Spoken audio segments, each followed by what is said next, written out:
अस्सलामुअलैकुम वरहमतुल्लाहि वबरकातुहू।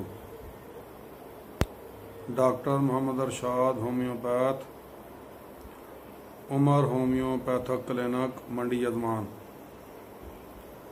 जिस तरह कि तुसीं सब जानते हो, साडे मुल्क दे विच जानवरां दे वबाई मरज लुंपी वायरस ने बहुत ज़्यादा कीमती जानवर ज़ाया कर दिते ने, जिहदे नाल साडे जिमीदार भाइयों का बहुत ज़्यादा नुकसान हो रहा है। इस दे इलाज वास्ते अल्हम्दुलिल्लाह होम्योपैथी बहुत अच्छा तरीका इलाज साबित होया है।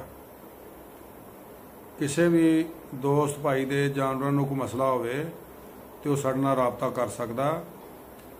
डिस्क्रिप्शन दे विच नंबर मौजूद है, व्हाट्सएप नंबर भी मौजूद है, कॉल भी कर सकते हो। जिस तरह कि तुसीं जानते हो कि साडे मुल्क दे विच वबाई मरज लुंपी वायरस ने जानवरों का बहुत ज़्यादा नुकसान किया है। दुआ करने अल्लाह पाक साडे सारे जिमीदार भाइयों के जानवरों की हिफाजत फरमाए। ये नाल नाल असीं जिमीदार भाइयों को कुछ एहतियाती तदाबीर ते इहदे तो बचाव के तरीके दसांगे। जानवरों को सब तो पहले तुसीं ये करना है कि 1 लीटर दे विच 2 चम्मच डिटोल पा के ते जानवरों के जिसम ते बैरूनी तौर पर स्प्रे करो। उस तो बाद बारिश का मौसम है तो बारिश का पानी वाड़े च दाखिल नहीं होना चाहिए।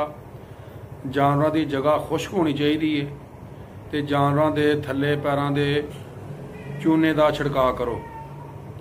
जिहड़े जानवर चारा वगैरह घट खाते ने या खाना बंद कर देंदे ने, उन्होंने फौरी तौर के उत्ते दलिया उबाल के ते वड्डे जानवर नूं 1 छटांग सरसों का तेल दलिए दे विच पा के ते नाल वगैरह के जरिए दिन च 3 दफ़ा दिओ। जानवर किसी भी सूरत च भुखा नहीं रहना चाहिए। इस तरह जानवरों नूं गर्मी तो बचाउणा इंतहाई जरूरी है। गर्मी दे नाल जानवरां दी ये बीमारी दे नाल बहुत ज़्यादा तबीयत खराब हो जाती है, वो खाना पीना छड्ड दिंदे ने। बुखार होने की सूरत दे विच साडे कोल दवाई मिल जाएगी तुहानूं, इंशाअल्लाह तुसीं बीमार जानवर नूं दिओगे, इस्तेमाल कराओगे तो इंशाअल्लाह तुहाडा जानवर 2-4 दिन दे विच रिकवरी दे देगा। इस तरह एहतियाती तौर पर भी तुसीं जानवरों नूं दवाई इस्तेमाल कर सकते हो, जिहदे नाल इंशाअल्लाह अल्लाह ताला दे हुक्म नाल तुहाडे जानवर इस बीमारी तो महफूज रहणगे।